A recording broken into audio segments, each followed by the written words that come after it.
मकर संक्रांति पर अतिथि विद्वानों ने मंगोड़े तलकर सरकार का विरोध किया और अतिथि विद्वानों की तरफ ध्यान आकर्षित कराने का प्रयास किया गया। वहीं स्वदेश 24/7 न्यूज चैनल से चर्चा करते हुए अतिथि विद्वानों ने बताया कि अब इनकी उम्र इतनी नहीं है कि यह कहीं जा सके और न ही नए बच्चों के साथ कंपटीशन कर सकते हैं। अतिथि विद्वानों ने सरकार के रवैये से चेतावनी देते हुए कहा है कि शिवराज सिंह चौहान को आगामी चुनाव में जवाब देंगे और लगातार मुख्यमंत्री से मांग की है कि अतिथि विद्वानों को नियमितीकरण किया जाए। देखिए ग्राउंड जीरो से रिद्धि सिरोठिया के साथ मकर संक्रांति पर यह खास रिपोर्ट।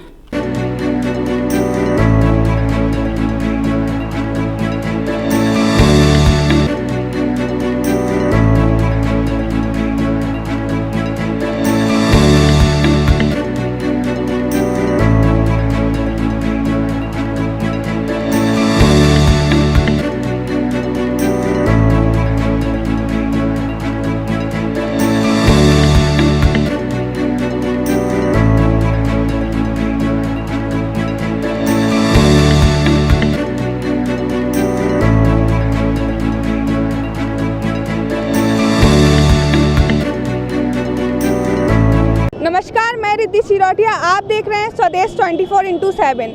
आज हम खड़े हैं ग्वालियर के फूलबाग चौराहे पर, जहां पर अतिथि विद्वानों का धरना लगा हुआ है। आज उनका 81वां दिन हो चुका है। तो देखते हैं आज वो पकौड़े तल रहे हैं, मंगोड़े तल रहे हैं और पूछते हैं कि उन्हें ऐसी क्या वजह आ गई, क्या सिचुएशन आ गई कि उन्हें आज पकौड़े तलने पड़ रहे हैं और उनकी सरकार से क्या मांग है, वो क्या चाहते हैं कि सरकार उनके लिए क्या करे। तो मैम आप हमें बताइए, आप पकौड़े तल रही हैं, मंगोड़े तल रही हैं, तो इसके पीछे क्या कारण है? हम मंगोड़े तलकर शासन का विरोध प्रदर्शन कर रहे हैं कि भाई हम नाराज हैं। अतिथि विद्वान सरकार का अपने ओर ध्यान आकर्षित करने के लिए मंगोड़े तल रही हूँ मैं, और सरकार से ये कहना चाहती हूँ कि भाई जल्दी से जल्दी नियमित करो। और हम लोग इतने दिनों से बैठे हुए हैं, शासन को बिल्कुल भी शर्म नहीं आ रही है कि हम लोग कर क्या रहे हैं यहाँ पर।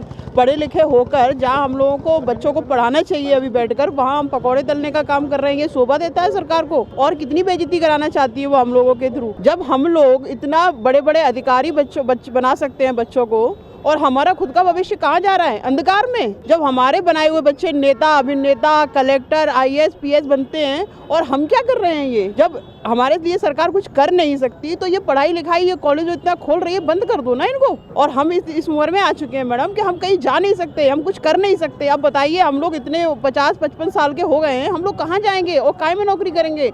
नए बच्चों के साथ क्या हमारा कोई कंपटीशन हो सकता है? क्या आज के समय में भी आने वाला समय बताएगा सरकार को कि हम जब वो भी लड़ेंगे किसी से, आज नए बच्चे आएंगे, युवा आगे आएंगे, तो क्या शिवराज सरकार दोबारा सरकार बना सकते हैं? शिवराज, तो क्या आप ये कहना चाहती हैं कि अगर हम देश बना सकते हैं तो हम देश बिगाड़ भी सकते हैं? बिल्कुल मैडम, इसमें कोई शंका नहीं है। जब हम शिक्षक हैं, भले ही कॉलेज में पढ़ाते हैं, हम जब लोगों को बना सकते हैं तो सरकार भी गिरा सकते हैं। ग्वालियर सियासत का केंद्र है, लेकिन यहाँ हर महीने हर दिन कोई ना कोई यहाँ आता रहता है, लेकिन उन्हें कोई भी नेता हो, उन्हें ये धरना प्रदर्शन नहीं दिखता है। आगे चल के बात करते हैं। सर आप बताइए, आप यहाँ पर क्या मांग लेके बैठे हुए हैं? हमारी माननीय मुख्यमंत्री शिवराज सिंह जी से और सरकार से एक ही मांग है, नियमितीकरण की। जो माननीय मुख्यमंत्री शिवराज सिंह चौहान जी ने विपक्ष में रहते हुए 2019 को बोला था कि कमलनाथ जी, तत्कालीन सरकार के लिए कि कमलनाथ जी इनकी मांगे जायज़ है, इनका नियमितीकरण किया जाए, नहीं तो इनकी हाय आपकी सरकार को ले डूबेगी। लेकिन अब संवेदना इनकी कहाँ चली गई माननीय मुख्यमंत्री शिवराज सिंह जी की। आज अतिथि विद्वानों की ये हालत हो गई है, कहीं मूंगफली बेचते हैं, कहीं पकौड़ा तलते हैं, कहीं मंगोड़ा तलते हैं। कहाँ जाएंगे इस उम्र में? आपका ही कथन था, ये कहाँ जाएंगे इस उम्र में? अब क्या परेशानी आ रही है आपको? और आप हमारा पहले नियमितीकरण करें, उसके बाद ही, नहीं तो 2023 में अतिथि विद्वानों के द्वारा आपको फिर वही जो दिखाई देगा जो 2017 में आपको विपक्ष में बैठना पड़ा था, वही आपको विपक्ष में फिर बैठना पड़ेगा। ये हमारी। सर आप क्या बोलना चाहेंगे सरकार से? मैं माननीय मुख्यमंत्री शिवराज सिंह से इतना कहना चाहूँगा कि जितना साल हमारा शोषण का करते करते होगा, तुम्हारा साथ पेट या मन नहीं भरा अभी तक। और इतना मदारी जो होता ना, जो बंदर का खेल दिखाता है, उसमें वो दर्शकों को आकर्षित करने के लिए झूठ भी बोलता है और सच काम भी करता है। पर इनके द्वारा जो मदारी का खेल खेला गया हमारे जो धरने स्थल भोपाल पर आकर, कि हम इनकी लड़ाई, अतिथि विद्वानों की लड़ाई अंत तक लड़ेंगे। इनको न्याय दिलाएंगे। माननीय कमलनाथ जी, इनको आदेश नियमितीकरण का दो, वरना हम इनके संग ईंट सीट बजा देंगे सरकार की, और इनकी हाय आपको ले डूबेगी। आज तुमने हमारी हाय वहाँ तक पहुँचा दी, उनकी हमारे कंधों पर बन के सरकार बना ली और उनको तुमने गिरा दिया। लेकिन आज हमारा अस्तित्व क्या है? हम जहाँ थे पहले 20 साल पहले, आज वहीं हम खड़े हैं। आपकी सरकार है, आप सारी व्यवस्था को जानते हैं और एक एक चीज़ जानते हैं। आपके हाथों में बहुत कुछ है। आप मुख्यमंत्री हैं प्रदेश के, तो आप तो कभी भी हम लोगों को नियमितीकरण कर सकते हैं। अरे हमें स्थायित्व तो दीजिए, किसी भी तरह से स्थायित्व दीजिए। 45 से लेके 55, 53, 60 साल के हो गए, आपने कुछ सोचा ही नहीं।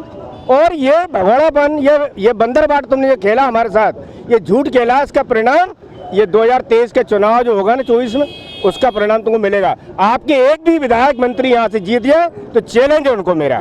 क्यों कि इन्होंने जो गद्दारी हमारे साथ की, हमारे साथ विश्वास के साथ खेला है और हमें इतना अविश्वास पैदा किया दिमाग के अंदर आपने सरकार बना के कि एक बच्ची को गोदी में लेके कहते हो कि ये तो मैयर जैसी, माता जैसी दिखती है और मैं मामा हूँ, नाना हूँ इस बच्ची का, और ये मेरी भांजियाँ हैं, रो रहे हैं। इस देश में महिला मुंडन होने लगा। अंग्रेज के ज़माने में सर कट जाते थे, कुछ बात नहीं थी, लेकिन तुम तो हिंदुत्ववाद की बात करते हो और यहाँ महिला मुंडन को बढ़ावा दे रहे हो। आप महिला मुंडन हो रहा है, सर कट रहा है महिला का, और आप उस पर हंस रहे हो कि अरे वो तो महिला मुंडन इसलिए कराती है कि एक इनके मंत्री जी ने कहा था, प्रभात झा जी ने, कि महिला मुंडन इसलिए कराती है कि वो दोबारा से खूबसूरत आ जाते हैं। कितनी नीचता की बात कर रहे हैं आप लोग।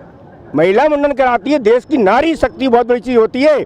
यदि वो अपने कदमों पे अपने हाथ में शक्ति लेती है तो कोई सरकार उसके आगे नहीं लगती, ईश्वर उनके साथ झुक जाता है।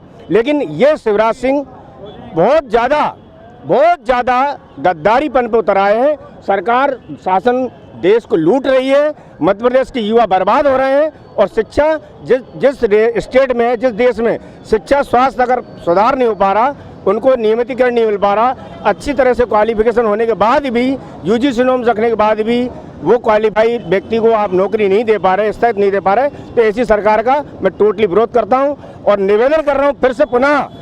ये हमारा शायद है कि 19 के बाद फिर से ये आंदोलन है।